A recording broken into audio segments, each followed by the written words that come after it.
Kwa jina naitwa Cloud Mduma. Cloud Mduma. Mimi ni machinga, nafanya biashara ndogo ndogo. Swala la biashara sasa hivi limekuwa mbuguza sana kwa sababu eneo hili yote wanasema wafanya biashara kwa tunawaziba kwenye maduka, mnayaona maduka yote yako wazi na kuziba sio kweli, tunawaziba sababu hata viongozi wetu wameshaonyesha kabisa hizo njia zinaonekana ziko wazi, na walikuwa solution wanasema miavuli nayo tumeonyesha, wote tumeona viongozi wameonyesha miavuli yote iko wazi. Lakini swala lingine, hawa wenye maduka ndani wenyewe wana maduka, yaani wenye maduka ndani wana maduka, kama swala wanaongelea ni kodi katika nchi hii. Hata sisi vyanzo vya kodi hapa tunatakiwa tuonyeshe ni utu, wote tutafute riziki, tusaidiane. Na maana sisi tuna viongozi wetu wanaelekeza, tumetuelekeza. Unaona barabara wamezitanua sasa hivi, barabara mbili ilikuwa ni barabara moja, na tuliondolewa hapa, tulikuwa na meza zetu tukaondolewa, tukaambiwa tutanue barabara hii tuweze, ndio kaletwa watu wa mtanda mti kule kipindi hicho. Hii solution yote mnaiona sasa hivi kwa sababu ya soko ndio limesababisha vyote hivi. Na sasa hivi sisi wafanyabiashara tuna hali ngumu, na hii mnavyotuletea tena, hii ni discourage kwa wafanyabiashara wadogo. Tuna watoto wanatakiwa wasome. Hivi leo mtu anamwambia aondoke hapa aende Jangwani akampuuzie nani? Kariakoo alisema marehemu Magufuli, sitasahau. Hii Kariakoo naiona hii alisema kama mnataka Kariakoo tuondoke sisi na wafanyabiashara wote waondoke hapa, pawe nyumba za watu, kwa sababu Kariakoo ilivyo yote sio complete, sio program ya biashara. Eneo la biashara limevamiwa, basi jinsi serikali ikabidi wakubali leo eneo la biashara. Leo machinga anaonekana kama mkimbizi. Machinga leo hana thamani. Machinga mimi ambaye natumia kitambulisho, ninao uwezo tena serikali nikaiambia itafute alternative ya kupata mapato kwa kutumia mimi, nikalipa 500 per day, meza zote Kariakoo nzima. Wale mnawatoa Msimbazi mkaingiza, wapo viongozi wetu wanaweza katafuta sehemu zingine za kuingiza watu wote, lakini kawa ni pato kubwa la serikali. Kama serikali ilivyopata pato la tozo, hii nalo ni pato zuri kwa machinga. Lakini wa machinga sasa hivi sisi ni wakimbizi, sisi hatuna thamani, sisi tunaonekana kama wewe uwezi, lakini sisi tuna familia jamani, tunasomesha. Hizi meza msizidharau hizi, zinasomesha watoto. Mimi mtoto wangu anasoma, nimemsomesha form 1 sasa hivi kwa hizi meza. Leo mnadiriki, hatuna uhuru sasa hivi. Yaani unalala nyumbani lakini una uhakika unaweza kushangaa mali yako uikuti. Hivi kweli tumefika hivyo jamani? Sisi wote ni ndugu. Kama mheshimiwa anatuona, anatusikia, sisi wa machinga ni wastaarabu na tunajitambua na tunahitaji kufuata mwelekeo wa serikali.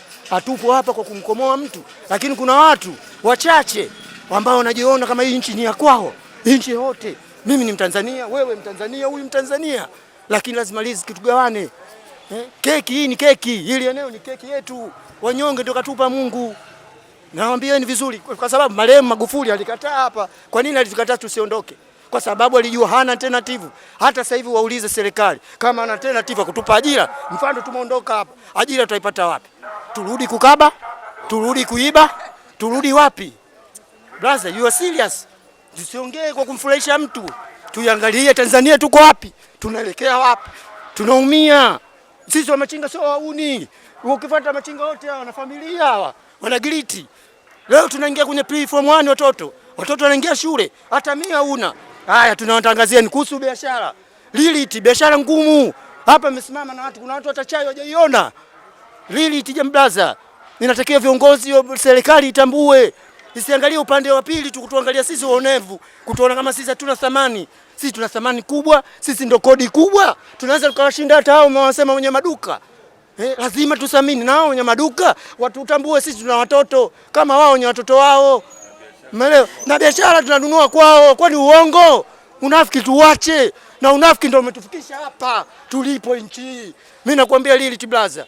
Ndio maana kibinyuma sio machinga tunaonekana kama wakimbizi ndani ya nchi yetu.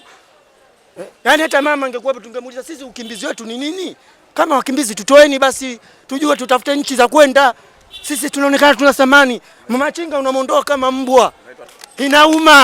Inauma kwa Tanzania tunateseka. Ninauma Blaza, nakwambia kutoka maoni mwangu. Tunaumia, watu wanatudharau, wanatuona kama wauni. Sisi sio wauni Blaza. Mimi professional driver operator. Nilikuwa nafanya kazi Swissport. Nimeona mambo ya kazi na nimekuja nikaunga nikapata kiajili changu nimekeka hapa. Leo umekiondoa. Nikauze nini? Nikauze bangi. Nitapata hela. Nikauze nini? Maisha ni magumu.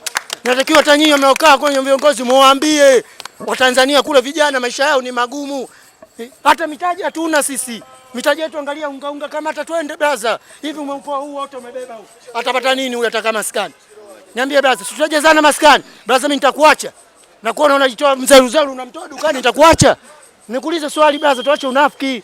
Watanzania tunaumia, sisi wanyonge. Na sisi wa machinga tunaonekana kama hatuna akili, lakini nataka kutambua na watu wasikie. Wa machinga tunajitambua. Na sisi kama tunajitambua ndio maana tumekaa na viongozi wetu wametuweka. Umeona mtupanga hivi. Hivi ndio inatakiwa tupangwe. Na wao umewatoa Msimbazi, mngewatakiwa weke humu. Huwezi kumtoa mtu ukamwambia mpeke Mbagala akafanya biashara. Hili ndio eneo la hela. Eneo la pesa hili hapa jini pesa liko hapa Kariakoo. Ndio maana Mungu katuleta sisi, ndio eneo letu. Leo utaniambia mimi brother, nikuulize swali moja. Umenipeka Jangwani, Jangwani kamuzie nani? Wakazi wamehamishwa. Wakazi wamehamishwa, umenipeka Jangwani. Nimekaa nimebeba wenzangu nimeka Jangwani. Namuzia nani? Hapo kuna mtoto anakuambia anataka hela ya shule. Watoto wetu unawajua sasa hivi, ukilala tu ile karibia saa 11 mtoto kashaamka anakuambia baba nauli weke mezani pa. Umeona? Unanyelewa vizuri baza. Baza tuna wakati mgumu na biashara sasa hivi ni ngumu. Yaani kama serikali inalenga kuwaondoa machinga ungewaacha kwanza. Alafu endelee kupambana kuongea na viongozi wetu wa machinga. Viongozi wetu wastaarabu. Na unaelewa. Tunawaambia viongozi wetu wa machinga wanaendelea kutafuta sehemu zingine wakawaingiza. Watu wabaki eneo la Kariakoo, eneo lenye pesa. Hivi serikali ukiuliza sasa hivi mtafute waziri wa fedha, muulize Mchemba, muulize kitovu cha biashara cha pesa wapi kama sio Kariakoo. Sasa Kariakoo leo mnatondoa, mnapata wapi kitovu?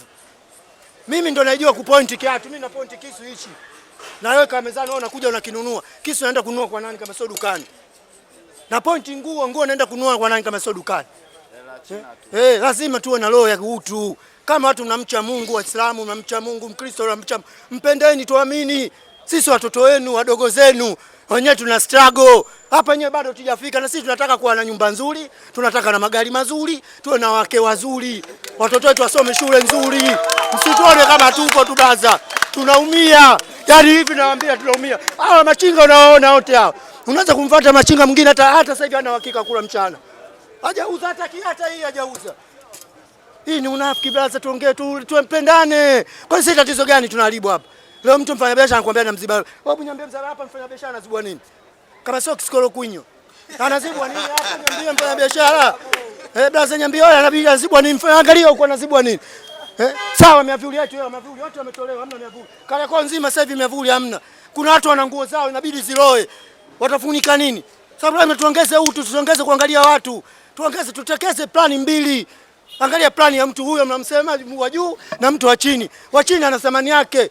Wa chini kimbilio lake moja tu kwa Mungu. Si hatuna kwingine. Si hatushiki bunduki, hatushiki bastola, hatumshiki mtu mawe. Si tunamuomba Mungu atatubeba. Ndio tulikuwa nataka kukuambieni. Na viongozi watusikie. Watanzania sio machinga, sio wauni.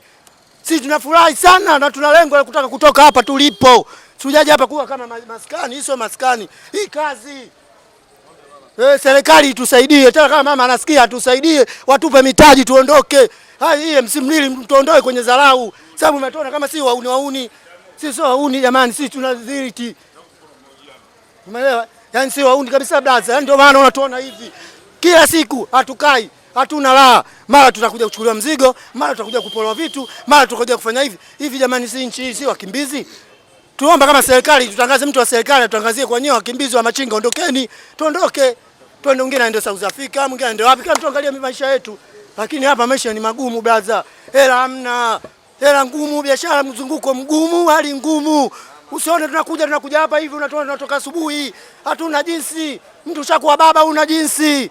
Tunapambana brother. Kwa mama mimi niko namshauri, mama aongee na viongozi wetu wa machinga ongee ili watafute maeneo mengine husika ambayo yako wazi, waingizwe wa machinga ambao walitolewa kule mbele, sababu wale nao wanahitaji riziki. Watolewe waingizwe huko kwenye maeneo mengine husika, watafutie sehemu, watana hakika inawezekana wakapata nafasi hizo. Mama afanye hivyo, sio lengo kututoa kutupeka sehemu nyingine, kwa sababu hali ya maisha ni ngumu. Kitendo cha kumhamisha mtu kutoka sehemu moja kwenda sehemu nyingine tayari ushamdiscourage. Hii ndio nilikuwa naliomba sana kwa sisi kama Watanzania, na mama tutambue sisi ni chanzo kingine cha mapato tena kikubwa kuliko hao wafanyabiashara. Na wafanyabiashara hawadaiti, hawaangalie ndani na ndani, wanakimbia kodi ya nchi hii, sio sisi. Waangalie dipu zote humu.